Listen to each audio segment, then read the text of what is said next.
Hey you guys, I just wanted to bring it to your attention. Courtship's on, as I mentioned before. They're really working hard and building families. Sorry about the lighting, but just wanted to capture that real quick and show you what goes on in the adult tank, as I mentioned before. Let's see if the water is super murky. They've really been kicking up the dust, but there they are. Working real hard. Sorry, as my kids are having fun. There they are, see? Pretty awesome, huh? I know. Courtship, full-on courtship, my friends.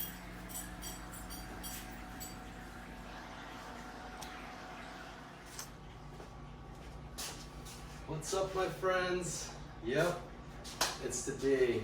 I'm actually building a wall in here first, which will also serve as a pocket for the angle tank. I call it the triangle tank.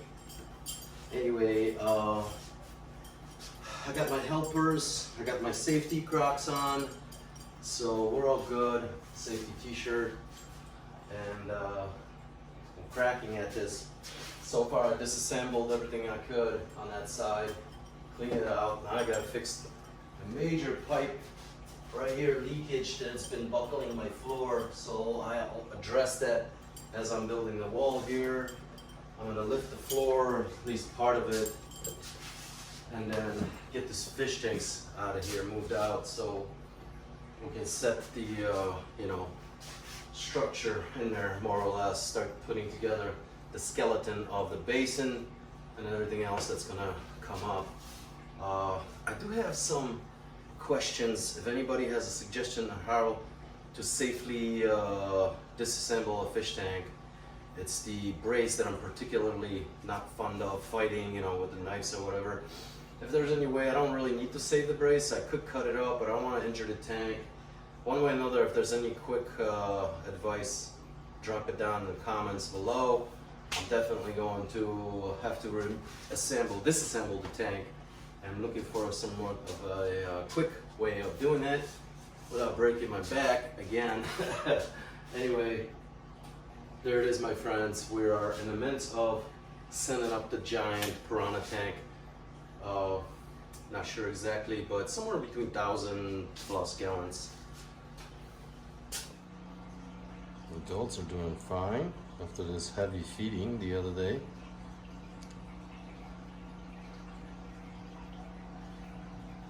A lot of courtship, a lot of fights, but you see some trimmed up fins. Yeah, there's definitely territorial disputes that are going on, especially between this guy and the rest. I'm not gonna get too close, so I'm gonna show you basically, maybe I'll show his true colors. Yeah, but that's what's going on in the adult tank. As I mentioned, I'll be giving you some of the updates in between the feedings, and a day after triple frog feeding, the adult pack is doing awesome, but are busy. Very busy.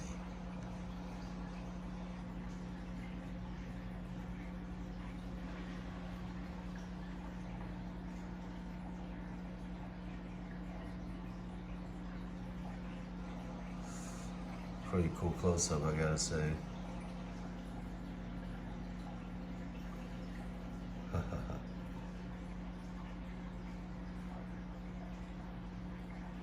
Let's see the TD one. Where's the guy with the big teeth?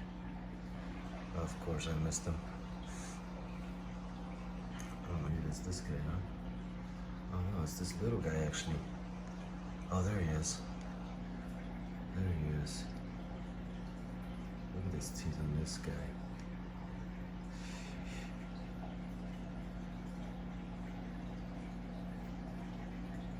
So serious.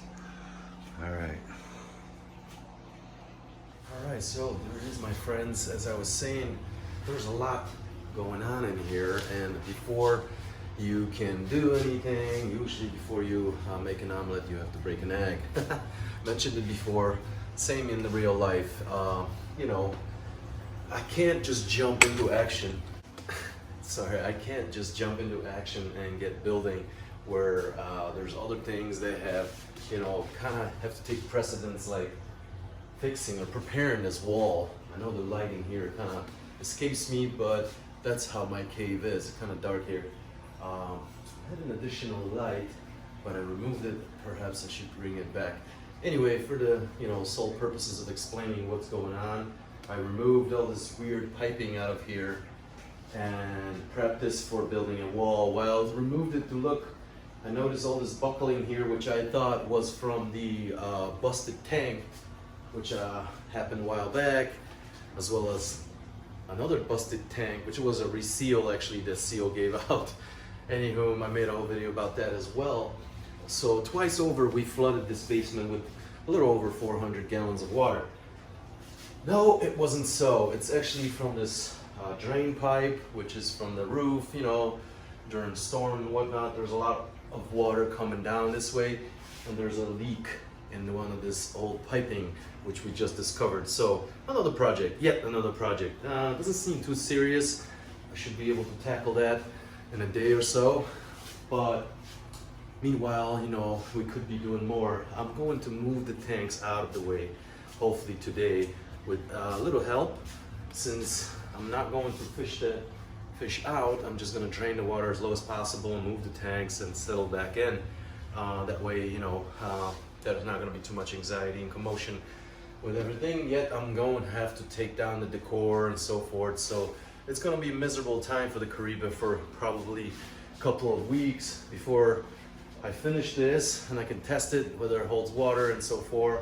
But before that, there's going to be the background 3D scape built. I'm going to use the same techniques I've used before. I may use different tools because I'm going to grander scale, and I've already located an awesome piece of driftwood after this flood, which now I have to drag closer home. It's humongous. A piece like that will cost hundreds of dollars. $3.99 just outside your doorstep. Anyway, we're gonna move towards the build now, which is getting held back by a couple of repair jobs and obviously preparation of the area. Well, I'm excited. Really appreciate you guys coming by, stopping by, and seeing how things go. And I really appreciate your help, your donations, patrons, my patrons who have been, you know, really great help. And this is how we got this going, because I was able to stockpile, like I said, a little bit of money in order to buy the materials and everything else. It's never enough, but we gotta move on it. The piranhas are growing fast, and now we have 27 of red belly piranhas alone, plus 4 more Kariba, which will take on one of the 220 gallon tanks as their new home.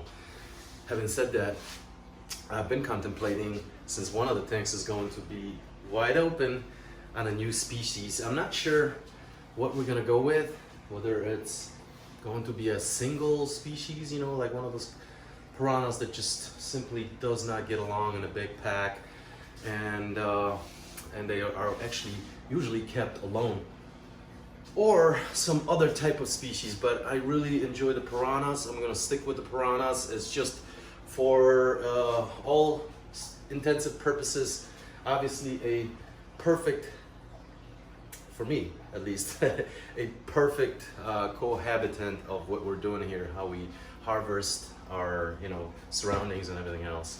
So, having said that, I was thinking about us setting up a chicken coop. For obvious reasons, there's a lot of garbage, you know, biodegradable garbage that we throw away, they could take care of and provide us with some fresh eggs and meat in return. We have plenty of space, we have a lot of predators, so it'll be interesting to see if and how that will go on. But either that or ducks, since obviously we have a pond, so perhaps ducks, not too many, just a pair.